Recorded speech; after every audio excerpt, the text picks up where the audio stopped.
Welcome, quiet soul. If you're listening to this right now, the world is already slowing down for you. Lower your screen. Let your thoughts soften. Tonight's story is Waiting in the Dark. If these midnight tales bring you comfort, gently tap like, subscribe for more quiet horrors, and tell me in the comments where you're listening from and what time it is for you. I took the overnight cashier shift at the Lone Borough Gas and Quick Mart because medical bills don't wait for 21-year-olds working part-time. My mom's heart meds alone cost more than my rent, and the landlord already gave me one of those friendly reminders taped to my door. So here I was again, midnight to 8 a.m., eyes burning, neck stiff, pretzel bag dinner half eaten under the counter while the humming freezer behind me clicked like it had asthma. "Man, you good?" my coworker Lena asked as she clocked out. She was older, always smelled faintly of peppermint oil. "Yeah," I lied, "just tired." "You always tired," she said, shaking her head. "Tell Victor he needs to give you a day off. This double shift stuff ain't normal." "Can't," I said. "If I miss hours, I miss rent." She frowned but didn't argue. People here usually didn't. Everyone had their own stack of problems. By the time she left, it was just me, the buzzing lights, and the soft whir of the ice machine outside. A freight truck roared past the highway, shaking the windows like a reminder that the world was moving while I was stuck in place. That's when I heard it the first time. A voice near the back storage room, low and dragging. "Still open." "Still open." I froze. The store was empty. Manager Victor always locked the back door. The storage room didn't even have a window. I shook it off. Fatigue hallucinations weren't new to me. Last month I'd sworn I heard my mom calling my name while I stocked chips. At 1:17 a.m., the bell over the door chimed. He stepped in, tall, pale, hair in uneven clumps like he'd cut it himself with dull scissors. Clothes too big, sleeves frayed. His voice, when he spoke, felt like cold syrup poured over my spine. "You still open?" "Yeah," I said, trying to keep it normal. 24 hours. He didn't move at first, just stared at me, head tilted, breathing slow and shallow. The lights above him flickered like he was interfering with the electricity. I forced a smile. "You need something?" "Not yet." He walked toward the coolers with strangely long strides. "Not yet closed." There it was again. That phrase. Or something like it. I tried distracting myself by wiping the counter, but my hand shook. He wandered aisles without picking anything up. Every few seconds I heard him whisper, "Still open. Still open." When he finally approached the counter, he set down a bottle of water. "That it?" I asked. He leaned forward. Too close. His breath smelled faintly like wet soil. "You look tired," he said. "It's the night shift." "No," he said softly, studying my face. "You're breaking." My throat tightened. "Excuse me?" "You're afraid to go home. Afraid to stay here. Afraid you won't make enough money to keep anything at all." His lips curled in something not quite a smile. "People talk when they're tired. You leak." I stepped back. "Do you want the water or not, man?" He didn't blink. "Heard you from the back. Whispering about rent? Whispering about your mother." My blood turned to ice. "There's no one in the back." He tilted his head again. "You sure?" The air around me felt suddenly thick, like the freezer hum had been sucked out of the room. I rang up the water as fast as I could. "That's, 231. He didn't move. I was about to repeat it when he murmured, "Not yet closed." Then he walked out without paying. I called after him. "Hey, you gotta..." But the door had already swung shut behind him. My coworker Brent showed up for his 2 a.m. restock shift, whistling like nothing weird ever happened in his life. "Yo, dude," he said, seeing my face. "You look messed up." "There was a guy," I said. Tall, pale, creepy as hell. He knew stuff about me, stuff I didn't tell him. Brent shrugged. You sure you ain't falling asleep with your eyes open again? You did that last week. Spooked the hell out of Lena. I'm serious, I snapped. He said he heard me talking in the back room. Brent laughed. Okay, well, but the back room's locked. So unless he's a ghost, you're fine. We both glanced toward the hallway. The storage room door was cracked open. No way, Brent whispered. I locked that earlier. I grabbed the baseball bat Victor kept under the counter and motioned Brent to stay behind me. He muttered, Man, this is so stupid. But he followed anyway. The hallway smelled wrong, like damp clothes mixed with something metallic. When I pushed the storage room door open, the motion sensor light flicked on, buzzing weakly. Nothing, just boxes. Freezer stock, mop bucket. But in the far corner behind stacked soda crates, something scratched lightly, like fingernails on cardboard. Brent stepped forward. Probably a raccoon, or a voice whispered, Still open. Brent went pale. Nope. We backed out and slammed the door. The scratching stopped instantly. I told you, I said, heart hammering. Brent rubbed his face. Let's call Victor. But I couldn't. If we called Victor at 2 a.m. and it turned out to be nothing, he'd cut my hours, maybe fire me. I needed every paycheck. So I shook my head. Just stay up front with me. He groaned but didn't argue. For the next hour, everything was normal. Boring. The kind of boring that made you think maybe you imagined the worst parts. Brent stocked shelves. I stared at the clock like I could force it to move faster. The hum of refrigerators, the soft ding of the microwave, cars groaning across the highway. Everything blended into routine. Until the lights flickered again. The front door chimed. The tall man came back inside. Brent whispered, Oh, hell no. He grabbed a box cutter and stood behind a rack of chips.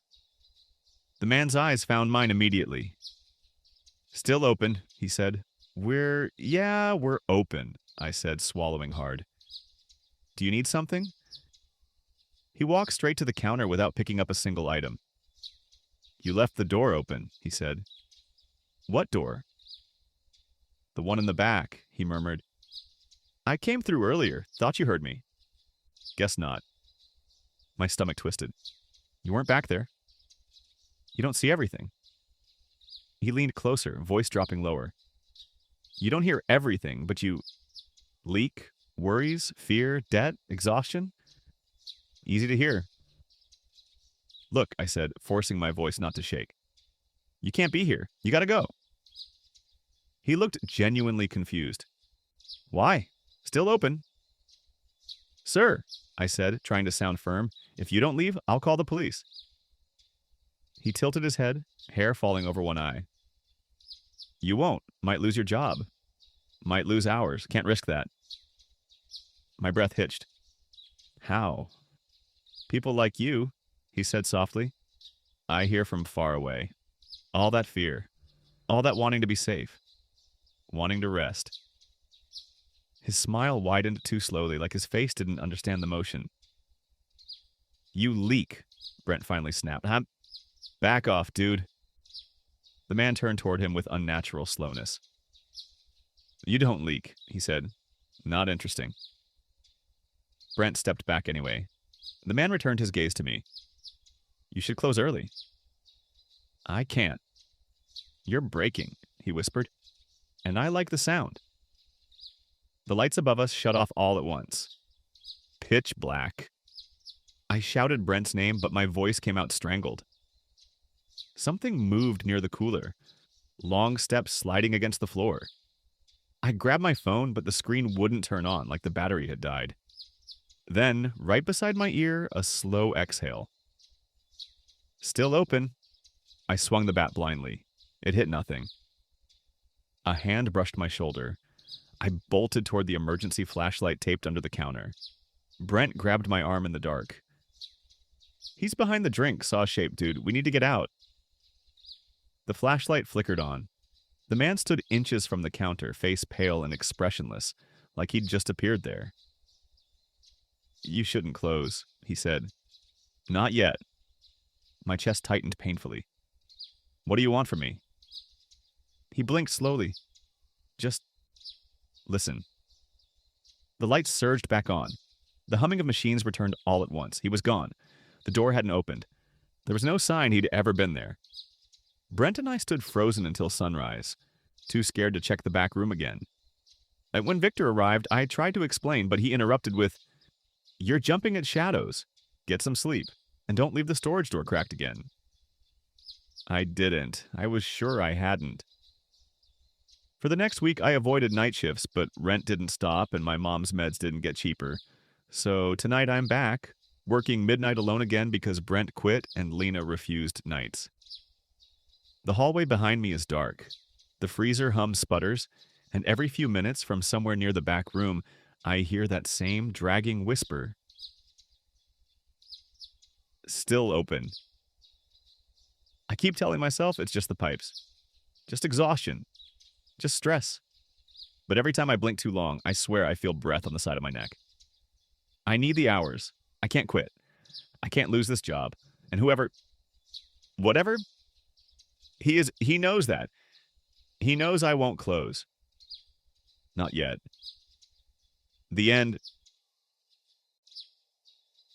I ran to it and threw my weight against it, fumbling with the lock. It wouldn't turn. From behind me, his voice slid through the dark. Stay with me. You can have the store, I said desperately. Take whatever you want. I already did, he replied. The lights fully died. In the black, something brushed my sleeve. Cold fingers. I cried out and stumbled, locking myself inside the manager's office, barricading the door with a filing cabinet as thunder mashed the world outside. The whisper moved everywhere, from the ceiling, from inside the walls, from my own thoughts. Stay with me. I didn't know how long I sat there forcing my eyes open with shaking hands. I only remember the lights surging back on and the door handle hanging loose, twisted like something strong had tried to spin it until it broke. Morning came gray and quiet. Mr. Hadley arrived furious. You locked the pumps during a storm? Do you have any idea how much that cost me? There was someone here, I said. He locked me in. Hadley snorted. You passed out again, didn't you? Kip said you almost did last week.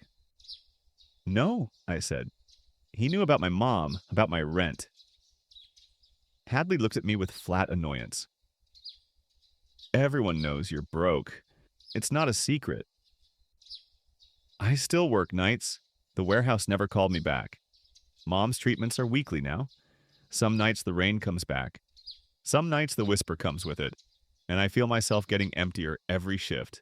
But I stay. Because the light only stays on as long as I do. And I'm scared to find out what happens when I finally stop. The end. I took the overnight shift at Black Ridge Fuel because my student loans went into default, and my mom's chemo bills burned through her insurance like it was tissue paper. The rent on my tiny trailer jumped $200 in March, and my manager said nights were the only way to get enough hours to survive. So at 12:04 a.m., under buzzing fluorescent lights that made everything look sickly, I stood behind the counter listening to pumps sigh outside and the old soda machine rattle like it had a cough. Man, you look dead, my coworker Kip said, tossing his apron into the laundry bin. You good? Define good, I muttered. You still working 2 jobs? Trying to, I said. Warehouse cut my hours. Kip shook his head. That's messed up. You're gonna burn out. Can't afford to, I said. Shay, the other cashier, leaned over the counter and whispered, You hear about Martin Hadley? Manager's cutting more shifts next week. My stomach tightened. He told you that? She shrugged. Overheard it. He hates paying overtime.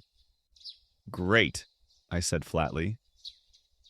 When they clocked out and pulled away, their taillights disappeared into the highway dark, leaving me alone with the low hum of refrigeration. the faint smell of gasoline drifting in through the doors, and the tick of the wall clock that always sounded too loud at night. At 12:27, I heard the first sound, a whisper from near the restroom hallway. "Stay with me." I straightened. "Hello?" No response. The hallway light flickered once and went steady again. I told myself it was pipes, sleep hallucinations, anything but a voice. At 1:19, the door chimed. He stepped inside slowly, tall enough that he had to duck under the hanging cigarette sign. His skin was almost gray under the lights, hair messy and uneven like he cut it himself in the dark. His eyes took a second too long to focus on anything. "Still open?" he asked. His voice dragged unnaturally like each word had weight. "All night," I said. He nodded as if that was important. "Good." He drifted down the snack aisle with silent steps, not picking anything up, just brushing his fingers along chip bags like he was counting them. Then he stopped at the counter. "You look tired," he said. "It's 1 a.m., man." "No," he corrected softly. "You're empty." My skin prickled. "You buying something?" "Not yet," he said. "Stay with me." It made no sense, but the phrase stuck in my head like a burr. He left without buying anything, the bell chiming too cheerfully behind him. I told myself not to think about it. People get weird at night. Truckers half asleep, drifters high on energy drinks and bad choices. I checked my phone. 2 missed calls from Mom. I called back. "I'm okay," she said, but her voice sounded thin. "They moved my next treatment up." My chest tightened. "That's good, right?" "Yeah," she said. "Just expensive." "I'll figure it out," I promised, staring at the register like numbers could save me. At 2:03, I heard it again, from the back storage room this time. "Stay with me."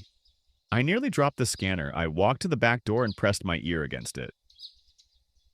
"Who's there?" Nothing. I called Mr. Hadley, straight to voicemail. At 2:41, the tall man returned. He stood at the coffee station watching the liquid drip into an empty cup. "You didn't answer me," he said without looking up. "About what?" "Staying." "I'm working," I said carefully. "You need to leave if you're not buying anything." He turned toward me slowly. "If you leave, bad things happen." My stomach flipped. "Excuse me?" "You leave the light," he explained. "Everything else goes dark." "That's not how—" "You're thinking about quitting," he interrupted. "About your mom, about that notice taped to your door." My throat went dry. "How do you know that?" He smiled faintly. "You leak." I felt trapped behind the counter, glass and candy racks on either side like I'd been boxed in. "Buy something or go." He set a single penny on the counter. "For luck," he said. Then he leaned in close and whispered, "Stay with me." Shay texted me at 3. "You good?" "Place feel weird." "Yeah," I typed back. "Some creepy guy keeps coming in." "Might call Hadley again." "Don't," she replied. "You know how he gets. He'll blame you." She wasn't wrong. I needed this job. Rain started just after 3:30. Heavy, sudden, pounding the roof so hard it sounded like gravel. Thunder cracked so loud it set off the car alarm across the lot. The power flickered. Emergency lights kicked on, casting the store in dim red shadows. My breath fogged. Pumps outside whined and shut down mid-cycle. Then I saw him standing between the aisles again. "You're alone now," he said. "Get out," I whispered. "You need the dark," he replied. "It's where the leftovers go." The phrase crawled under my skin. "What leftovers?" "People," he said simply. "When they get too tired to keep the light." The back door slammed violently. I took the overnight shift at Copper Junction Gas because my rent jumped $300, and my dad's dialysis bills wiped out what little savings I had. I'm 22 and already tired in a way sleep doesn't fix, standing under flickering fluorescent lights that buzz like insects, while the pumps outside sigh into the empty highway. Rosa was finishing her shift when I clocked in, wiping her hands on a paper towel. "You look wrecked, Eli. You good?" "Define good," I said, rubbing my eyes. She frowned. "You still trying to cover your dad's stuff?" "Yeah, hospital doesn't take excuses." "That's messed up," she muttered. "You ever think about quitting this place?" I laughed without humor. "Every day. Then the bills show up." Trent, the other cashier, leaned over from the coffee station. "Howard's cutting hours again next week," he said quietly. My stomach tightened. "For real?" "Overheard it. He's mad about overtime." Rosa gave me an apologetic look. "I gotta go. Text me if the night gets weird, okay?" The door chimed as she left, her car disappearing into the dark stretch of highway that always looked like it went nowhere.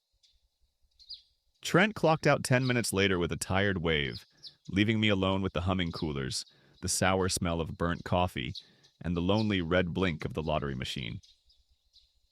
At 12:18 a.m., I heard the first sound from outside, a slow knock on the glass. 1, 2, 3. I looked up from restocking cigarettes. No one stood at the door. The highway was empty except for drifting mist under the lights. I told myself it was the wind. At 12:41, the door chimed for real. He stepped inside slowly, tall enough that his head nearly brushed the hanging ad banner. His skin looked pale and dull, hair messy like it hadn't been brushed in weeks. He moved like he wasn't in a hurry to be anywhere. "You still open?" he asked, his voice dragging unnaturally between words. "All night," I said. "Good," he murmured, like he'd been hoping for that. He wandered the aisles, not touching anything, just watching the shelves as if memorizing them. When he came to the counter, he leaned forward slightly. "Don't lock it," he said. "Don't lock what?" "The door," he replied. "It's bad when it's locked." My skin prickled. "Store policy, man." He stared at me for a long moment, then nodded once. "You're tired," he said. "Tired people make exceptions." He left without buying anything. The knock came again at 1:07. 1, 2, 3. I checked the cameras, nothing but fog and the lonely sweep of headlights far down the highway. Howard, my manager, never answered overnight calls unless something was on fire. I didn't want to sound crazy. I already needed these hours. At 1:54, the tall man returned, rain dripping from his hair, even though the storm hadn't fully hit yet. He set a single candy bar on the counter. "You didn't lock it," he said. "I did," I replied. "Between customers." He tilted his head. "You unlocked it for me." "That's how doors work when people walk in," I snapped. He smiled faintly. "You're scared about your dad, about the rent notice on your fridge." My throat went dry. "You don't know me." "You talk when you're alone," he said. "People like you always do." I rang up the candy bar with shaking hands. "Take it and go." As he turned to leave, he tapped the glass once, twice, 3 times from the inside. "Don't lock it," he repeated. By 3 a.m., the storm rolled in hard. Rain hammered the roof so loud it drowned out the radio. Wind shoved against the building like it wanted inside. The power flickered, came back dim and uneven. The knock returned. 1, 2, 3. This time it came from the side door near the storage room. I backed up behind the counter, heart racing. "Store's closed for the storm," I shouted. Silence. Then his voice slid through the dark hallway behind me. "You said all night." I spun around. He was inside again, standing between the aisles where the emergency lights painted his face in smeared red. "The door was locked," I whispered. "You unlocked it," he corrected. "I didn't." "You needed the customer," he said gently. "You need every dollar." "That's not..." You're afraid Howard will fire you, he continued, stepping closer. You're afraid your dad won't make it. Fear opens doors.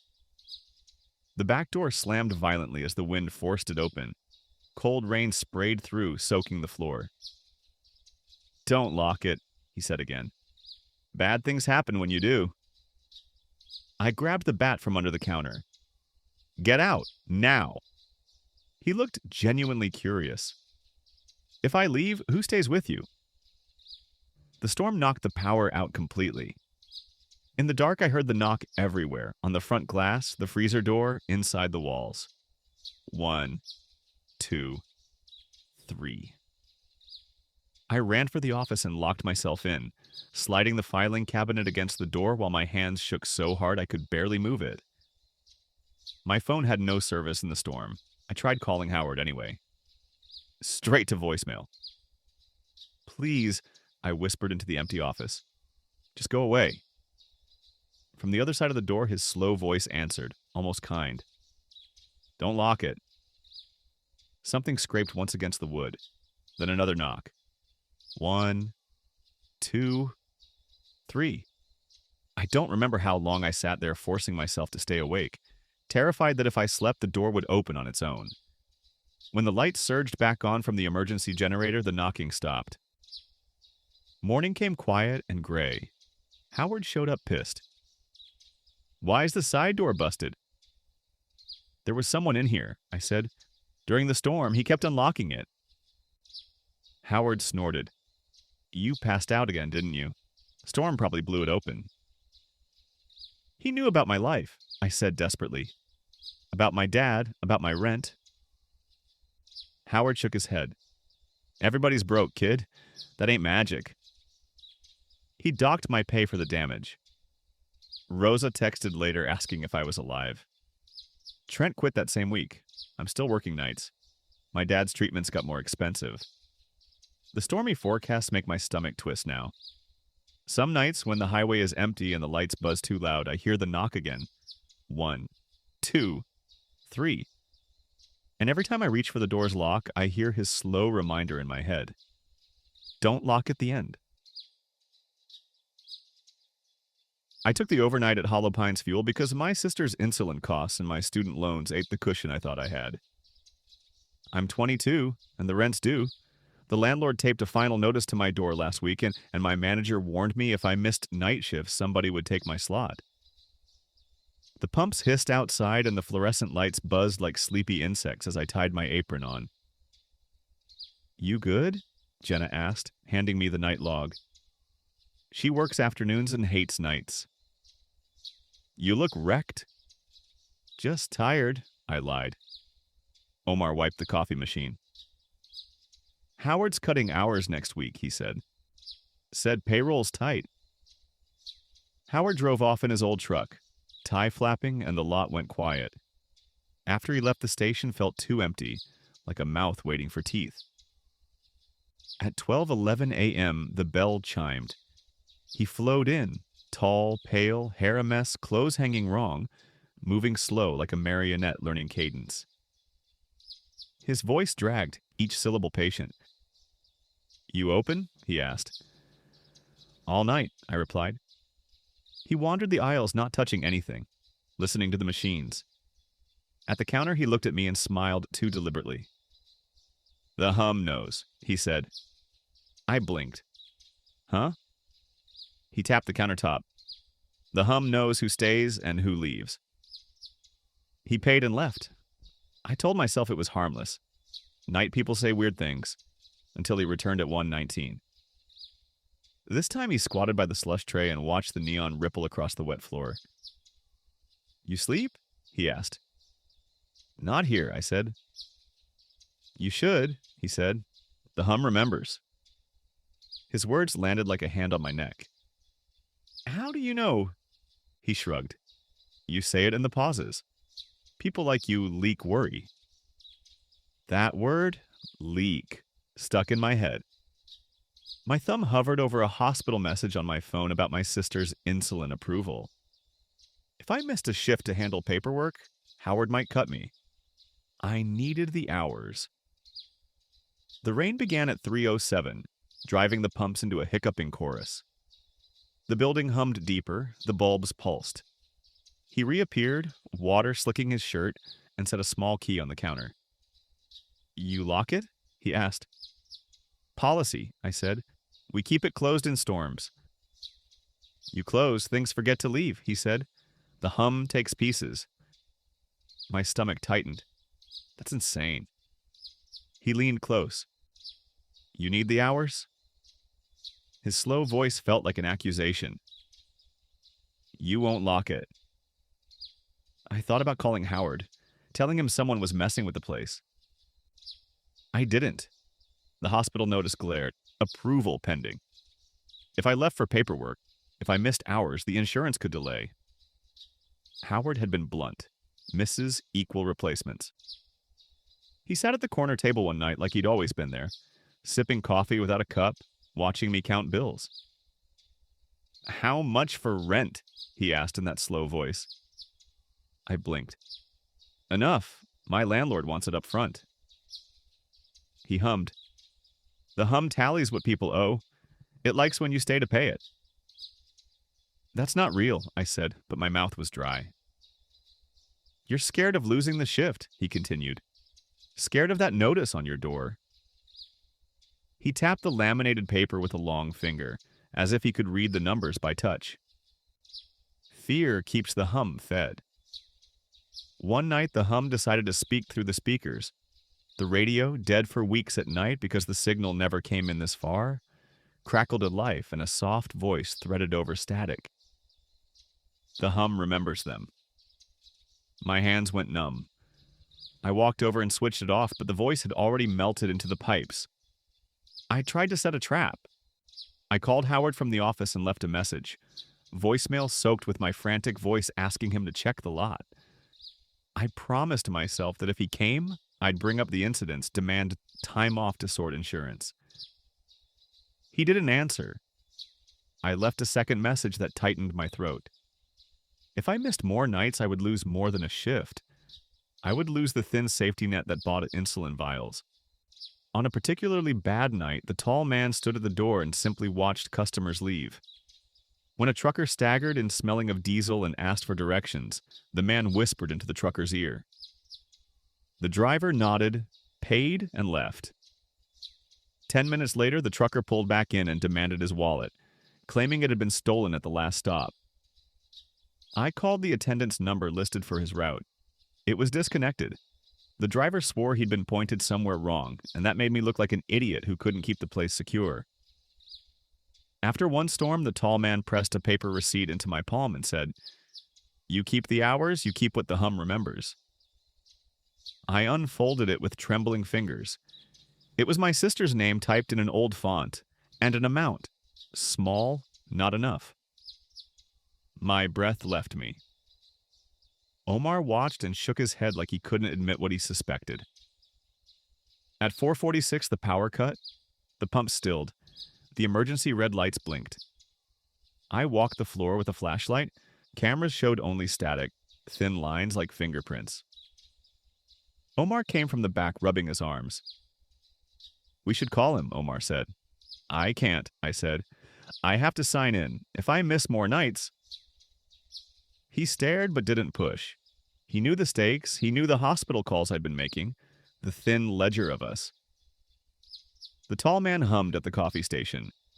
Not words, just a low tone matching the building's motors. "You hum too," he observed. "Your rhythm tells the hum where you keep your cares." "Get out!" I snapped. "You won't close," he said. "You won't sleep." Wind slammed a side door. The emergency light stuttered. The hum pressed in like breath against my lungs. I jammed the filing cabinet by the office door and tried to keep from shaking. The knocks began then, soft at first like someone tapping the pump glass. 1, 2, 3. Each set of knocks matched the rhythm of the tall man's humming. In the dark, his voice threaded through the walls. The hum knows. My phone died. I tried to sing softly to keep awake, half humming along to drown the sound. It didn't help. The hum talked back, a machine echoing a tune that sounded almost like my sister's name. I clapped until my palms were sore. Dawn crawled in gray and thin. Howard arrived smelling of cheap cologne and irritation. "Why's the side door busted?" he demanded. "You okay?" "There was a man," I said. "He kept saying the hum knows. Howard cut me off. "You passed out again, didn't you?" "Storms do that." He docked part of my pay for the damage. He didn't ask why the landlord notice was stapled to the counter. Didn't ask about the hospital calls. Leah texted later asking if I was alive. Trent quit the week after. Jenna and Omar picked up other shifts when they could. I lasted another month. The insurance eventually approved the meds, but the landlord's final warning arrived anyway. Jenna and Omar got other jobs. Leah moved towns. After Howard left, Omar came over and put a hand on my shoulder. "You did what you could," he said. His words didn't fix anything, but they landed like a rope. I pressed my forehead to the cool glass and listened to the hum, softer now, like someone breathing through a pillow, and somewhere under it, a syllable wobbled like someone calling my sister's name. My hands tightened on the counter. I keep working because there are bills, and because I can't afford to fail her. The hum knows that, and sometimes that feels worse than being alone. I stayed because the bills don't stop, though on bad nights I wasn't sure which was worse. The whisper or the knowledge that if I walked away the money would end, the treatment might pause, and my sister would suffer. The tall man never told me what he wanted. He smiled slowly and watched the pipes answer. His motive was a blank that made my skin crawl. Sometimes I clap to break the tune. Sometimes I count the pumps until morning. I refuse to miss another shift. The hum knows that choice. At midnight, the pumps begin to sigh, the lights buzz. The road outside goes slick and black. If I blink, I can almost hear his slow voice inside the compressor. "The hum knows," he murmurs, and my hands don't stop moving at the register. I keep my eyes open. The end. I took the overnight at Meridian Way Gas because my sister's insulin copay doubled, and my rent got a second notice stapled to the door. I'm 22, running on 2 jobs and 10 hours of bad sleep a week, and the fluorescent lights here smell like plastic and burnt coffee. The pumps hiss outside and the fridge hums like a tired animal.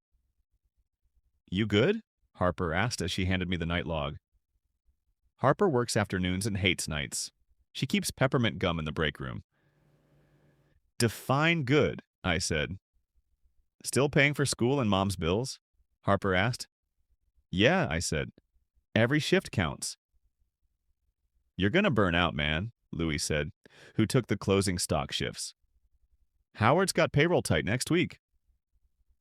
Howard Keene manages schedules like math problems. After Harper and Luis left, the lot felt like an empty mouth.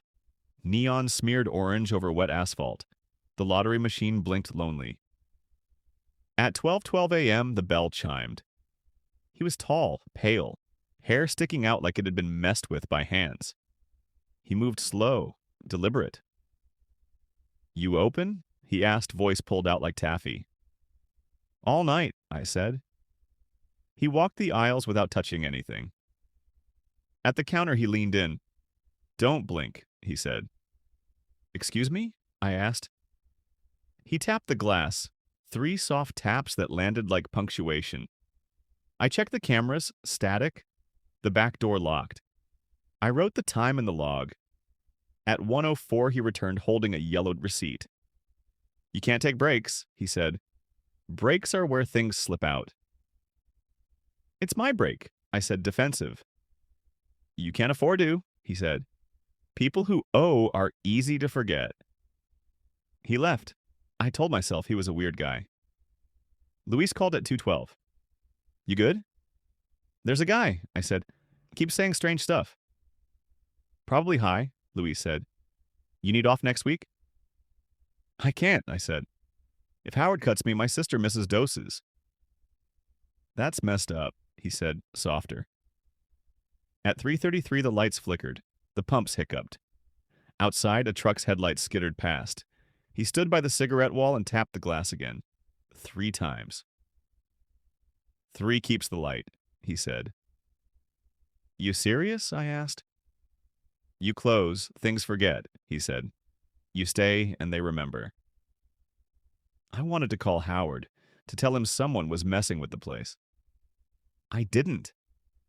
The rent notice and the hospital voicemail about coverage pricked like splinters. If I missed a night, Howard might give my slot to someone else. Those facts anchored my choices, and the tall man read them. Over the next week, he returned in different forms, reflected in the glass, a shadow outside the pumps, a figure in a camera corner. He always tapped 3 times. Once he hummed under his breath, and it sounded like machinery folding paper slow. You sleep? He asked one night, watching me count cash. Not here, I said. You should, he said. Sleep is how things crawl back.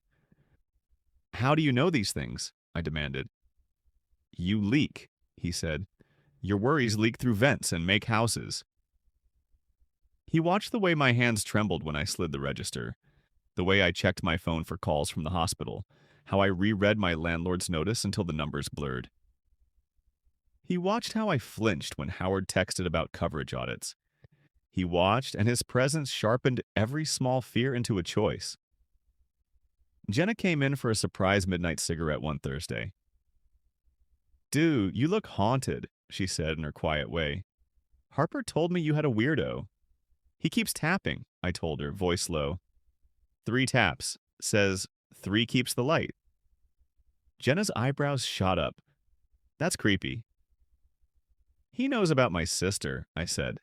Left a paper with her initials once. Man, that's messed up, she said. You sure it wasn't a prank? I checked the receipt. My handwriting's not printed like that. She left coffee on the counter and said, I can cover an hour Friday if you need. I wanted to take it. My phone buzzed, Howard asking about next week's schedule. I didn't respond. One night, the side door was bent as if someone had tried to pry it open. Rain made the lot glow in streaks. He stood in the doorway, water running off his shoulders. You left it open, he said. I'd locked it, I insisted. My hands curled around the cold metal. You didn't tonight, he said. He set a square of paper on the counter. My sister's initials and a small amount that might buy a box of vials. My chest cramped. You should close, he told me. If you close, the things that remember go away. Why would I close? I asked. I can't. You'll lose wages, he replied. You'll lose the thing that keeps her alive. That cut like a blade. I wanted to be furious. Instead, I felt like a puppet hearing where the string went. The tapping changed. It moved into the walls, under the floor, behind the soda machine. 3 knocks that echoed different places, like someone counting memory. I jammed a filing cabinet against the office door and texted Luis and Harper. No replies. My phone showed no bars. Howard didn't answer when I called. The hum of the cooler sounded like breath. At 4:02 a.m., the storm turned mean. The pumps spat sparks. The emergency lights glowed weak. The tall man stepped between the racks, nearer than humanly reasonable, and spoke with that slow voice. You're close to leaving, he said. 1 missed shift and you'll be gone. No, I said. I need these hours. He smiled, patient. You owe. They all owe. I collect what remembers. He didn't ask for cash. He asked for attendance. He wanted me to stay awake in the light so that whatever clings to memory would have a keeper. 3 keeps the light, he repeated softly. The power died. In the dark, the tapping became the heartbeat of the building. 1, 2, 3, inside the concrete under my shoes. I sat on the office floor and forced my eyes open with my fingers pressed to the lids. If I slept, I thought, who would sign for deliveries? Who would pick up the phone when the hospital called? Who would pay for the vials? The thought shoved sleep away. I beat the counter until my palm throbbed. The radiated tapping matched me, as if counting my endurance. Sometimes he'd stand in the doorway watching the coffee machine and comment on my hands. They keep paying. Hands like that are good for remembering. When light bled back at dawn, Howard arrived smelling like cheap cologne and impatience. He found the bent latch in the water pooled near the pumps. "Why'd you let the side door get busted?" he barked. "There was someone here," and I said. "A man." "You passed out last week, didn't you?" Howard said. "This whole storm will be on you." He docked my pay for the repair, I argued, and he blinked at me like a man who managed numbers, not people. Louis stopped answering texts. Harper brought casseroles and an awkward look. Jenna covered a Saturday so I could attempt the insurance office. I tried to file forms, to push the chain of approvals, but Howard kept changing my schedule, so I never had the continuous hours the system demanded. The universe was tightening. Weeks became months. The tall man continued to come, sometimes real, sometimes an impression in the reflection of the cooler glass. He left squares of numbers that matched amounts we owed or names of forgotten customers. Once he placed a small square on the register with my sister's full name typed neat and an account number no one else had seen. When I called the line, it led to static. He watched me signing for vials and then standing in the supply closet, cheeks hot, grateful and ashamed. "You kept the light," he said once simply. "What are you?" I asked, voice soggy. "Someone who remembers," he said. "I collect holds. I keep them warmed." I wanted to be angry and free. I wanted to walk away. But the rent notice remained. Howard still found faults. The hospital calls piled. I traded sleep for certainties, small payments for tiny victories. The tall man never demanded kidnapping or theft, never gave a motive. He only sat and tapped and watched the choices I made under pressure. Now I know every rhythm in the building. The pumps breathe at 2 a.m., the cooler hiccups at 3:15. The bell will sometimes sing at 12:12. And sometimes, when the highway is silent and the neon buzzes like a throat clearing, 3 soft taps will echo on the far glass. One day I might let the light go. One day the rent will win, or I will walk without looking back. But tonight the register drawer slides and I count bills and listen for the taps. 1, 2, 3, and think of the small things I held onto because someone had to. The end.